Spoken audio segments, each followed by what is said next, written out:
वंदे मातरम जो है, जिसकी आज हमें 150 वर्ष हो गए जिसको गीत को रचे हुए। और वंदे मातरम एक प्रकार से आज़ादी का गीत था। जो क्रांतिकारी थे, जो आज़ादी की लड़ाई लड़ रहे थे, वो इस गीत को गाते थे। और कांग्रेस के अधिवेशन में 1896 में इसको पहली बार गाया गया था और लगातार इस गीत को गाते हुए आज़ादी की लड़ाई लड़ी। और जब वंदे मातरम गाते थे तो अंग्रेज उन लोगों को बंद भी करते थे, उनको अरेस्ट करते थे।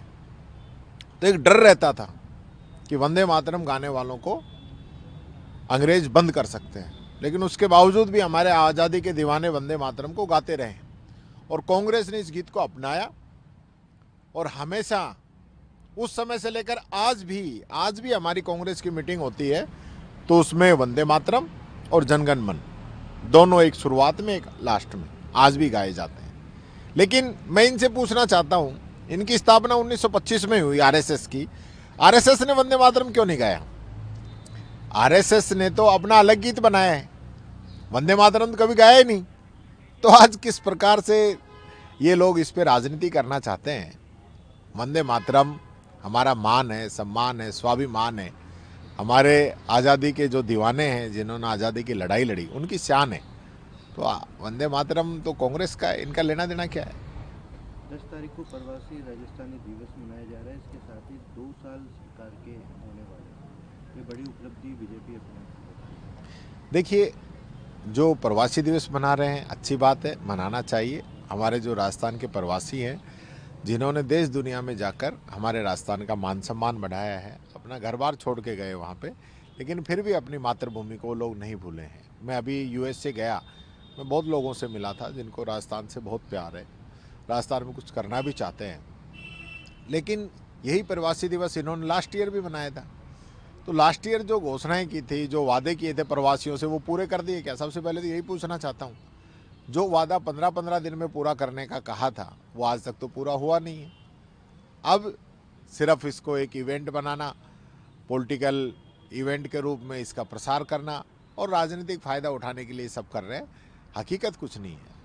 ये बताएं कि प्रवासियों के लिए इन्होंने कौन सी स्कीम बनाई है, कौन सी सिंगल विंडो तो हमने पहले ही बना दी थी। इन्होंने कौन सा अलग से क्या किया है प्रवासियों के लिए जो हमने नहीं किया और वो ये कर रहे हो? ये बताएं।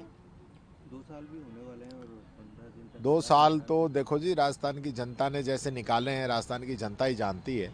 और अभी तो चुनाव आज नहीं है, नहीं इनको बता देते 2 साल के इनका कार्यकाल कैसा है। तो मौका तो अब 5 साल में ही आएगा।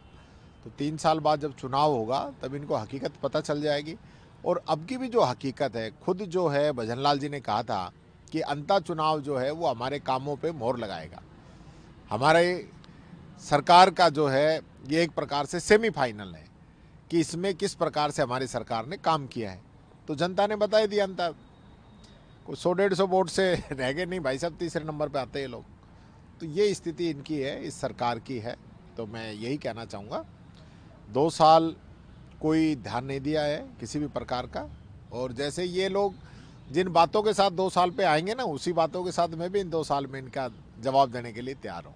एक नवजोत कौर सिद्धू ने बयान दिया है कि 500 करोड़ रुपए देते हैं और मुख्यमंत्री बन सकते हैं कांग्रेस। उन्होंने खुद ही खंडन कर दिया इस बात का कि मेरे से तो किसी ने मांगे नहीं है।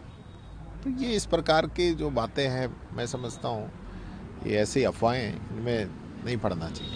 लेकिन बीजेपी इसको लेकर काफ़ी बयानबाजी करती है। बीजेपी का तो काम ही यही है।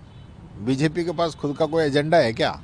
दिन भर बस यही करते रहो, कौन क्या कह रहा है खुद ही कहलवा दो और खुद ही फिर उस बातों को उठाने लग जाओ और पता नहीं क्या क्या। बीजेपी कोई सीरियस नहीं लेता आजकल।